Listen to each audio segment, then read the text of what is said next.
Bonjour à tous et bienvenue dans cette nouvelle chronique taraborienne. Une chronique taraborienne au cours de laquelle on va s'intéresser un petit peu à l'immersion, à cette chose qui fait que le jeu de rôle est si fun et si sympathique que ça.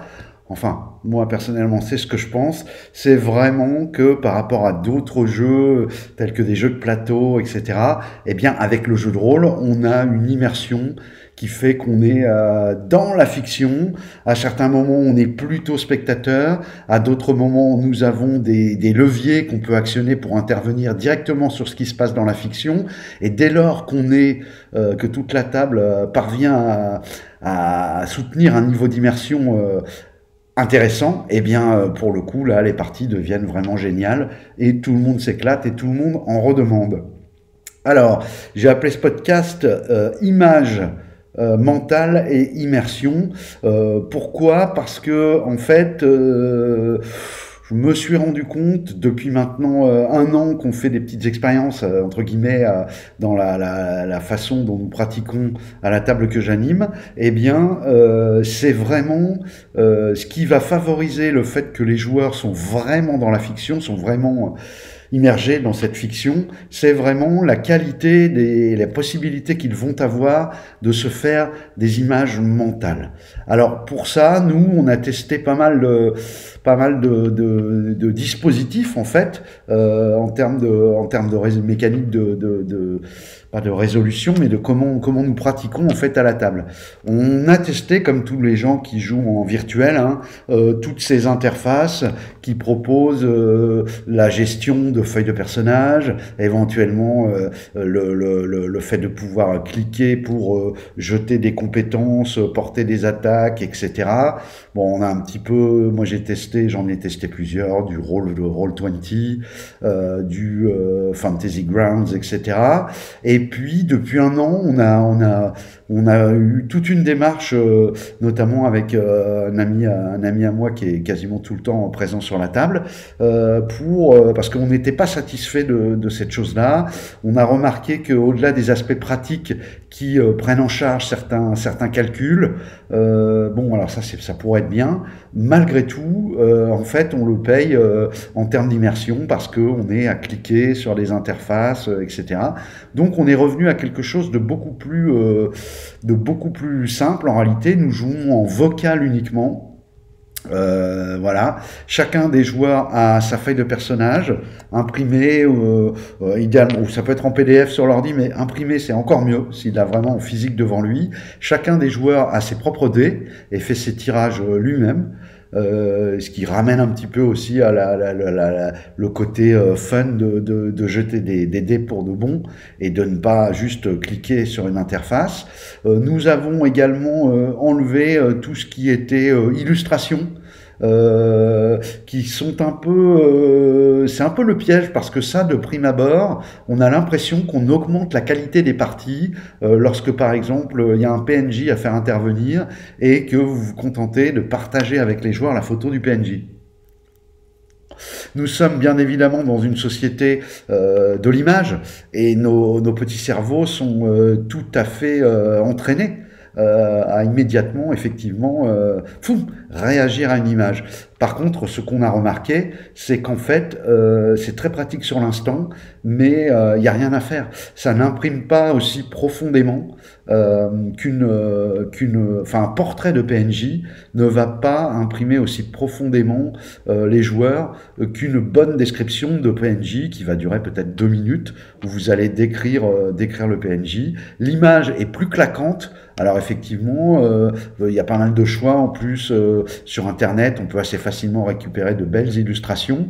On a l'impression que tout ça va amener de la qualité à la partie, et nous, on s'est rendu compte que par rapport à ce que nous recherchions à la table, c'est-à-dire de favoriser vraiment l'immersion, en fait, c'est plutôt se tirer une balle dans le pied, dans la mesure où ça met les joueurs dans une forme de passivité qui nous semble pas bonne, parce qu'en réalité, cette capacité qu'ont les joueurs à faire travailler leur imagination par rapport à des descriptions orales, et conversationnel. Cet échange conversationnel, il est la sève en fait, ce qui va nourrir leur immersion.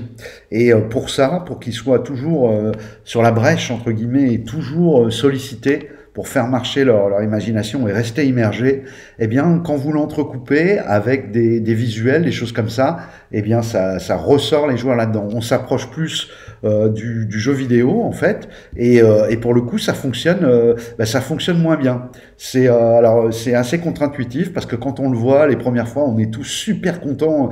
Je me rappelle encore d'une partie où on avait joué pour la première fois avec, c'était sur Roll20 avec les sources dynamiques, la lumière dynamique, où les joueurs, en fait, quand ils allument une torche, vous leur faites voir, on s'est dit, ouais, ça va être génial pour les phases d'explo. Et puis, en fin de compte, ben non, on s'est aperçu très vite qu'il n'y a rien de mieux pour faire jouer des phases d'exploration avec de la tension, etc., que de rester vraiment sur l'aspect conversationnel. Je pense que dès qu'on dérive de ce qui est inhérent au jeu de rôle, en fait, d'être un jeu conversationnel, eh bien, pour moi, on s'éloigne du jeu de rôle, on passe à autre chose. Alors après, c'est affaire de goût, hein. Peut-être, n'hésitez pas à me le dire d'ailleurs dans les commentaires, peut-être faites-vous partie de ces gens qui trouvent que, en fait, les parties en virtuel, avec les nouveaux outils qu'on a, c'est vraiment quelque chose de vraiment bien. Nous, on a fait machine arrière. Là, ça fait maintenant presque un an qu'on a du recul, hein, qu'on a joué la campagne actuelle dans l'univers de Conan. Nous la jouons essentiellement voilà, avec zéro visuel. Les PNJ sont, comme tout au début du jeu de rôle, où on n'avait même pas de photos à montrer autour de la table, sont uniquement décrits. Et vous pouvez du coup y aller dans la description. Chacun des joueurs va se bâtir une galerie de personnages mentaux à laquelle du coup ça va être des informations qui seront mieux stockées dans sa mémoire et sur lesquelles il pourra revenir plus facilement. Voyez, si vous vous contentez de faire défiler des images, quand vous allez avancer dans votre campagne, les personnages se rappelleront, les joueurs se rappelleront même plus les noms de vos PNJ, parce qu'ils n'auront pas fait ce petit effort de mémoriser. Ce sera moins bien mémorisé en fait que lorsqu'on passe par de la conversation. Et puis, pour ce qui est mettre de l'attention, d'avoir les personnages qui sont, entre guillemets, suspendus aux lèvres du maître de jeu, qui peut faire varier le rythme, rajouter des silences, précipiter un petit peu la dynamique lorsqu'il y a besoin, bah, tout ça, quand vous mettez les joueurs devant un écran, ils retombent dans la passivité bah, voilà, qu'ils ont l'habitude d'avoir quand ils regardent un film ou une série, par exemple. Et du coup, bah, c'est moins bien. C'est le niveau. Faites l'expérience. Moi, je vous engage à faire l'expérience. Et vous verrez que vous allez énormément retrouver de sensations qui tirent vraiment la partie vers l'immersion. Autre chose, parmi les petites choses qu'on a pointées du doigt pour favoriser encore cela, comme chacun des joueurs, et même le maître de jeu, sont tour à tour, soit ils ont la parole et ils sont acteurs, soit ils sont spectateurs. En fait, le truc, c'est d'arriver à rester immergé quand on est spectateur, d'un seul coup devenir soi-même le protagoniste principal, votre PNJ si vous êtes maître de jeu, votre joueur si vous êtes personnage, et quand vous prenez la parole comme ça, il faut en fait veiller à préserver, voire enrichir l'immersion des autres joueurs qui à ce moment-là sont spectateurs. Et c'est là souvent où le bât blesse, notamment lorsqu'on joue avec des interfaces, et où finalement le joueur il se dit que voilà, il suffit qu'il n'a pas besoin de trop en faire. Et en fait, c'est encore une fois, c'est une erreur, parce que plus les joueurs vont nourrir en fait l'immersion des autres joueurs, plus on va être dans une espèce de cercle vertueux qui font que la partie prend vraiment des crans en termes de fun, en termes de, entre guillemets, de qualité, si tant est qu'on puisse parler de qualité. Hein. J'ai conscience que c'est pas tout à fait le bon mot, mais bon, c'est le premier qui me vient à l'esprit, donc on va rester sur ce mot de qualité. En tout cas, on va dire en termes de fun, en termes de ce que la partie vous fait ressentir et du plaisir que vous avez à jouer. Alors, pour ça, on a repéré, par exemple, qu'en réalité, une autre idée reçue qu'il faut, je pense, faire tomber, en tout cas nous on s'évertue à essayer de la faire tomber, c'est de considérer que interpréter son personnage à la première personne met plus dans l'immersion. Eh bien non. Eh bien non, parce que qu'est-ce qui se passe? Lorsqu'un joueur va décrire ce que fait son personnage à la première personne, je m'approche de la porte, par exemple, etc., et j'essaye de voir si elle est fermée ou ouverte, eh bien, le personnage, enfin le joueur plutôt, comme il est à la première personne, il va se confondre, en tout cas mentalement, il se confond avec son personnage. Et du coup, il ne vous décrit jamais son personnage. Il vous décrit ce que fait son personnage, mais il va être peu enclin à rajouter des détails, ne serait-ce qu'à revenir sur certains points vestimentaires de son personnage. Ce qui fait qu'au bout de 10 séances de campagne, finalement, si vous faites le test, encore une fois, demandez aux joueurs tel personnage, il est habillé comment, vous verrez que beaucoup de joueurs sont bien en peine de vous le dire. Alors bon, ils auront des indices, hein, si effectivement vous jouez sur du Day-like et qu'ils savent que c'est un guerrier, ils vont vous dire oui, il a une armure, etc. Mais ils n'auront pas les détails. Et en fait, c'est dommage. Ça veut dire qu'ils n'ont pas l'image mentale. C'est une silhouette pour eux, l'autre personnage. Il n'a pas pris corps comme il aurait dû prendre corps dans l'imaginaire de vos joueurs spectateurs.